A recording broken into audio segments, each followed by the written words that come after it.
السلام علیکم ورحمۃ اللہ وبرکاتہ۔ الحمد للہ رب العالمین والصلاة والسلام علی رسولہ الکریم، اما بعد۔ عزیز طلبہ، جیسا کہ ہم نے پچھلے درس کے اندر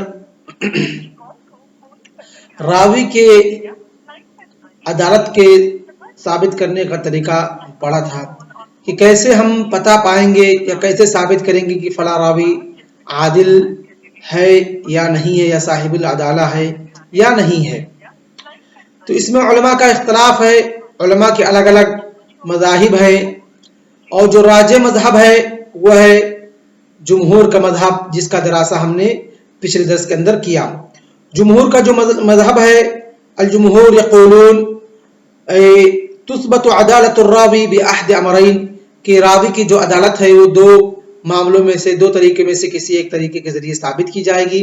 پہلا ہے الاستفاضہ والشہرہ، کہ راوی کیا ہو جس کے ہم عدالت ثابت کرنے جا رہے ہیں وہ مشہور ہو، معروف ہو، بھلائی سے، اچھائی سے، لوگ اس کے نیکی کا، اس کے بھلائی کا ڈنکا بج رہا ہو، لوگ اس کو اچھے القاب سے، اچھے چیزوں سے جانتے ہوں۔ اور دوسرا معاملہ ہے، دوسری چیز ہے جمہور کے ہاں جس کے ذریعے عدالت ثابت ہوگی، وہ ہے تنصیص الائمۃ المعدلین علی عدالت الراوی، کہ جو معدلین ائمہ ہیں، جو لوگوں کی عدالت کو ثابت کرنے والے ہیں، جو لوگوں کے اوپر جرح کرنے والے ہیں اور ان کو عادل قرار دینے والے ہیں، ان میں سے کسی ائمہ کا کوئی نص موجود ہو، کسی ائمہ کا کوئی قول موجود ہو، تو ان دونوں میں سے کسی ایک کے ذریعے راوی کی عدالت ثابت کی جائے گی۔ لیکن اس کے علاوہ، یہ تھا جمہور کا مذہب، لیکن اس کے علاوہ اور بہت سارے ائمہ ہیں جنہوں نے اپنا اپنا قول ذکر کیا ہے اور کہتے ہیں کہ نہیں، ہم اس طریقے سے یا اس طریقے سے راوی کی عدالت کو ثابت کریں گے۔ انہی میں سے ہیں امام ابو بکر البزار رحمہ اللہ، جو اپنی مسند کے اندر فرماتے ہیں تثبت عدالت الراوی بروایت جماعت من الجلۃ عنہ، کہ راوی کی عدالت ایسے ثابت کی جائے گی، یا راوی اس وقت عادل قرار دیا جائے گا، یا راوی کو اس وقت ہم عادل کہیں گے، صاحب العدالہ ہے، جب اس سے روایت کرنے والے ایک بہت سارے لوگوں کی جماعت ہو۔ یعنی اگر کوئی آدمی ہے، اس سے جلہ یعنی بکثرت بہت سارے لوگ اگر اس سے روایت کرنا شروع کر دیے ہیں، تو اس کی حدیث کو کیا کہتے ہیں، اس کو کیا کہیں گے، اس راوی کو کہتے ہیں کہ وہ عاجل تھا، تبھی تو بہت سارے لوگ اس سے روایت کرنا شروع کر دیے ہیں۔ یہ ہے امام ابو بکر البزار رحمہ اللہ کا طریقہ مسند کے اندر راوی کی عدالت کو ثابت کرنے کا۔ لیکن علماء نے ان کے اس طریقے پہ کلام کیا ہے، کہتے ہیں یہ ان کی کوئی بات دلیل نہیں ہے۔ جو دلیل دیتے ہیں کہ راوی عادل تھا تبھی تو اس سے بہت سارے لوگ روایت کیے ہیں، یہاں تک کہ آپ جب روات کے سوانح حیات کو پڑھیں گے یا ان کے ترجمے کو پڑھیں گے تو آپ کو بہت سارے ضعیف، یہاں تک کہ وضاع راوی ملیں گے جن سے روایت کرنے والے بہت سارے لوگ ہیں۔ تو کیا وہ وضاع راوی بہت سارے لوگوں کی روایت کرنے کی وجہ سے اس سے وہ صحیح ہو گئے؟ نہیں، ہرگز نہیں۔ تو یہ تھا ان کے قول کا جواب۔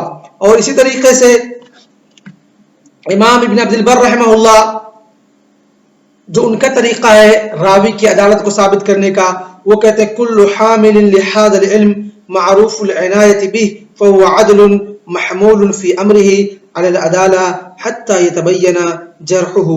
کہتے ہیں جو بھی علم شرعی، قرآن و حدیث یعنی علوم نبویہ کا حامل ہوگا، اس کو پڑھنے والا ہوگا، اس کو سیکھنے والا ہوگا، اس کو سکھانے والا ہوگا، معروف العنایہ، اور اس کے تعلق سے یہ بات مشہور ہوگی کہ وہ حدیث سے بہت زیادہ دلچسپی رکھتا ہے، وہ حدیث سے، علم حدیث سے، علوم حدیث سے اس کو گہرائی حاصل ہے، وہ اسی کو اپنا سب کچھ بنا لیا ہے، اس کو پڑھتا ہے، پڑھاتا ہے، سیکھتا ہے، سکھاتا ہے، تو کہتے ہیں فہو عدل، جس کے تعلق سے یہ بات مشہور ہو گئی کہ وہ حدیثوں کو سیکھتا سکھاتا ہے، اسی کو اپنا سب کچھ بنا لیا ہے، تو کہتے ہیں فہو عدل، تو وہ بندہ کیا ہے، عادل ہے، وہ صاحب العدالہ ہے، محمول فی امرہ علی العدالہ، اس کا معاملہ جو ہوگا وہ کس پر ہوگا؟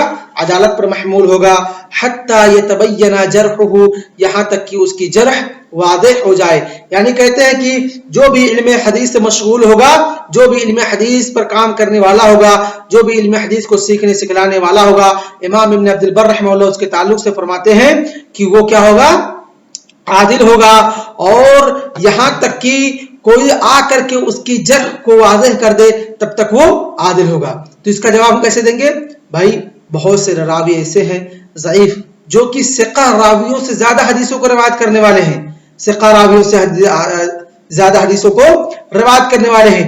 وہ تو کیا وہ لوگ جو ضعیف راوی ہیں، جو حدیثوں کو پڑھنے پڑھانے والے جیسے جعفی ہے،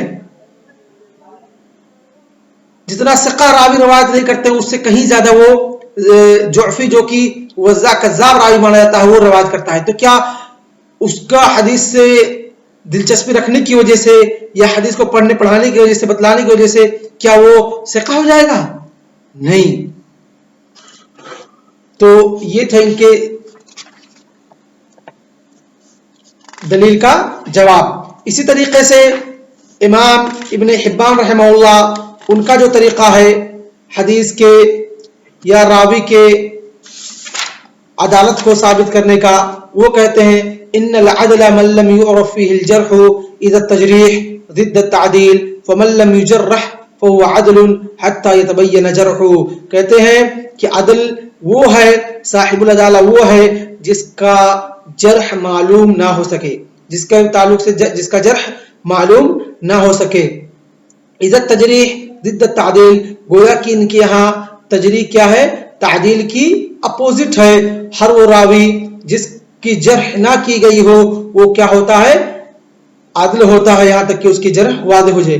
گویا کہ مجہول العین اور مجہول الحال جو روات ہوتے ہیں وہ امام ابن حبان رحمہ اللہ کے نزدیک کیا ہوتے ہیں؟ ثقہ ہوتے ہیں، کیونکہ ان کا قول ہے عدل وہ ہے جس کے ضعف کا پتہ نہ چل رہا ہو، جس کے تعلق سے یہ بات ابھی تک سامنے کھل کر کے نہ آئی ہو کہ وہ کیا ہے؟ صاحب العدالہ ہے یا عدل ہے. کیونکہ جو مجہول راوی ہوتے ہیں، چاہے وہ مجہول الحال ہو چاہے وہ مجہول العین ہو، ان کے عین کا، ان کے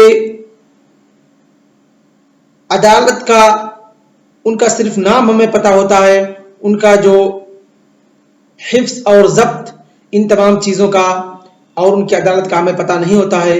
گویا کہ ہر مجہول راوی جس کا نام صرف معلوم ہے اس کے تعلق سے علماء نے کوئی بھی کلام نہیں کیا ہے، کیونکہ اس کے تعلق سے نہ اس کی شخصیت ہی نہیں معلوم چلی کہ وہ کون بندہ تھا، تو کیسے راوی اس پر جرح کریں گے؟ صرف نام، ہاں فلاں بندہ فلاں نام کا تھا، بس اس کی شخصیت، نماز پڑھتا تھا کہ نہیں، روزہ رکھتا تھا کہ نہیں، کہاں کیسے لوگوں کے ساتھ اس کا اٹھنا بیٹھنا تھا، کتنی حدیث سے کیا ہے، کچھ نہیں. بس کیا ہے؟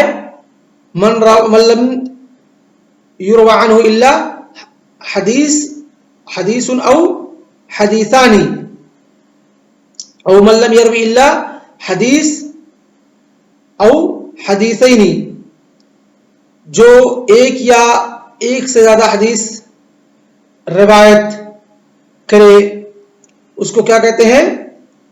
مجہول العین کہتے ہیں.